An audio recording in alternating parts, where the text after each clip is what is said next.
बिस्मिल्लाहिर्रहमानिर्रहीम। अज़ीज़ तलबा, अस्सलाम वालेकुम। आज का हमारा लेक्चर नंबर 13।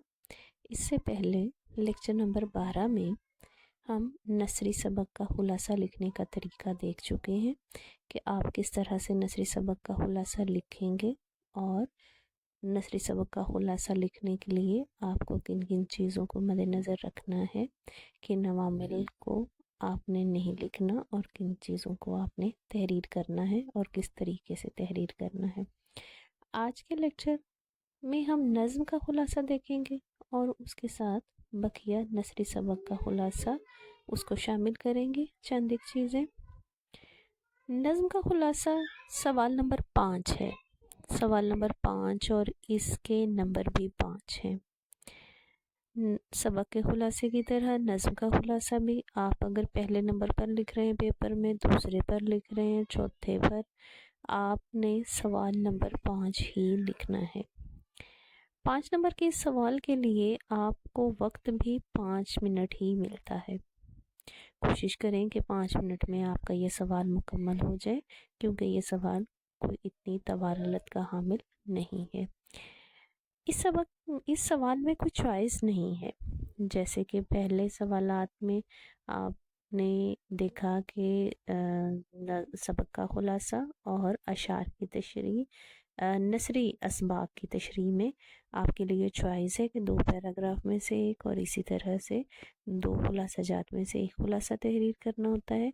लेकिन नज़्म के खुलासे में कोई चॉइस नहीं, एक ही खुलासा आपको लिखने के लिए कहा जाएगा और वही आपने तहरीर करना है। नज़्म के खुलासे की तवालत के लिहाज से कहा जाता है कि कम अज़ कम 7 सतूर और ज़्यादा से ज़्यादा 10 सतूर। अगर कोई तवील नज़्म है तो आप 10 से 12 सतूर के अंदर उसे मुकम्मल कर सकते हैं।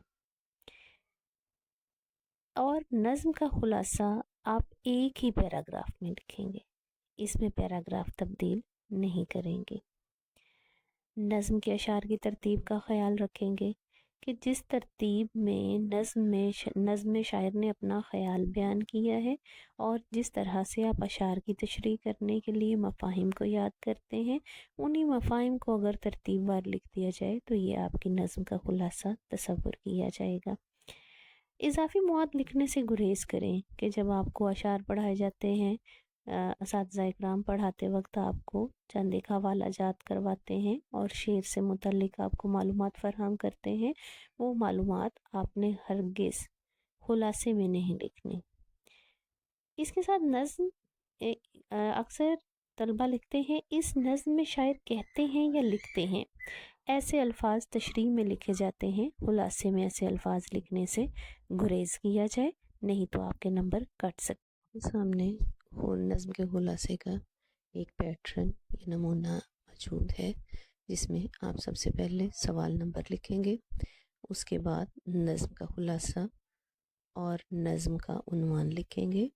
आप शायर का नाम भी लिख सकते हैं, लेकिन अगर आप लिखना चाहें तो ठीक है, ना लिखना चाहें तो ये गैर ज़रूरी है, क्योंकि आपके पास वक्त भी कम होता है। और अगर तो आपके पास वक्त मौजूद है तो आप लिख दें, नहीं तो आप इसको छोड़ सकते हैं। इसके बाद आप किसी भी नज़्म का खुलासा लिखते वक्त नज़्म का जो पहला शेर है उससे शुरू करेंगे और नज़्म का खुलासा नज़्म के आखिरी शेर पर ही इख्तिताम पज़ीर होगा। तमाम नज़्म के मफ़ाहिम को आप लिखते जाएंगे और इससे आपकी नज़्म का खुलासा मुकम्मल हो जाएगा।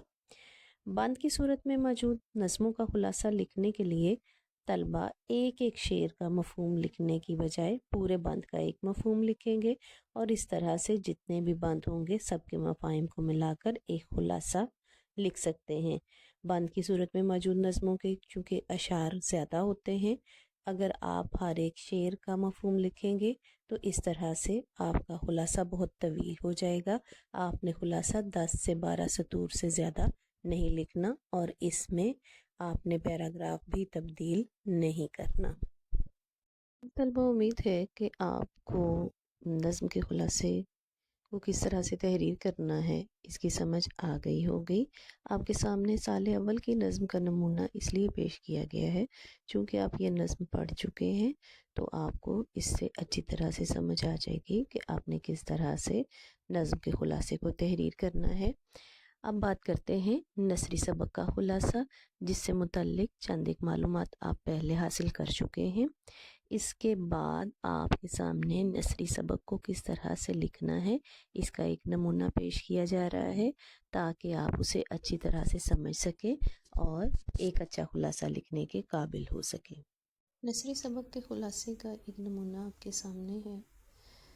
سب سے پہلے نثری سبق کا خلاصہ اور اس کے بعد عنوان کی ہیڈنگ دیے بغیر آپ عنوان تحریر کریں گے۔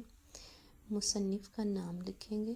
چند ایک طلبہ یہاں پر مصنف کا نام اور ساتھ میں تاریخ پیدائش، تاریخ وفات لکھتے ہیں، یہ غیر ضروری ہیں۔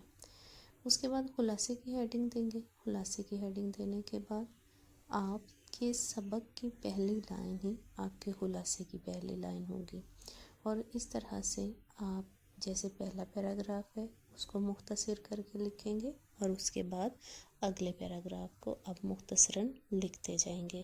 اس طرح سے آپ کے سبق کی آخری لائن جو ہے وہ آپ کے خلاصے کی آخری لائن ہوگی۔